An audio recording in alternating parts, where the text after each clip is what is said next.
Yo, what's good, everybody? We are back to War Rapport. Your man Mike G here in the place with me, Ike Jones here. Look, like and subscribe to the YouTube video to stay locked in all the stuff that we've got going on. But today's conversation, we just want to talk about the progression of Bo Nix, or maybe lack thereof, for this season. So let's go ahead and get into this.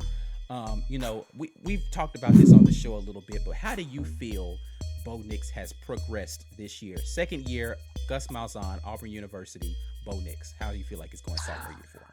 It feels like in our league, if you are not moving forward, you are moving backwards because the better teams in our league are making progress. So while you're standing still, people are passing you by. And it feels like a lot of quarterbacks in our league passed Bo by this season, right? You had Mac Jones, who was a backup last year, clearly passed him by, right? You had a first-year starter at LSU before he got hurt. To me, clearly passed him by. You got Kyle Trask, again, same thing, man. He's only in his second year starting in Florida, clearly passed him by. These guys are in the Heisman conversation, right? And they started the season with as much hype as we did. So, for a second year starter, his completion percentage is only improved by 4%, right? But it was at an all-time low last year. I mean, he was bottom of the league, so that's not a great, he was 57% last year. He's at 61% clip so far this year. So I don't know if that's enough improvement for me based on the competition that we have in the league. I don't know that he's out-dueling any of his peers, right, in our division or on the schedule. And I'm not sure that it puts us in a good position to win, especially with us lacking so many other things offensively. It felt like we were really going to need to lean on him this year, and we just don't have that.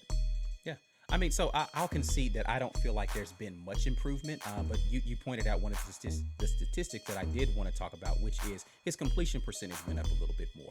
But the thing that I think is a maturation for Bo Nix this season, even though it's very slight, is his ability to be a little more patient as the season went on in the pocket. You saw him actually taking opportunities to hit the second window on a receiver that's running a route and know when to tuck the ball and run later on in the season. I think early in the year, I absolutely would have agreed with you 100%, but I do think that Bo has taken somewhat of a step, but it's not nearly enough. For me, it's pretty much even keel. If I were going to rate him last year, I'd probably put him in a mid-C level. I'd probably put him at a mid-C level this year. So if we're going to take your point of standing still is really falling behind, then we're probably going to be in alignment there. But I would say he's probably progressed in some areas. He's just still so far behind in others. I just don't think that it's enough for him to be, to your point, the hype that he came in with. He's definitely not meeting those expectations by any means. But listen, there's a lot of people who probably have some thoughts on this, and we want to hear from you all. How do you feel like Bo Nix has progressed this season, or has he progressed at all? Is Bo Nix the caliber of quarterback that you want to see at Auburn University? Make sure you're hitting those comments right down there and telling us about all of that. As always, like and subscribe to the YouTube channel. We are the War Rapport on Instagram and Twitter, or you can hit us up over on TikTok at TW Rapport. War Eagle. War Eagle.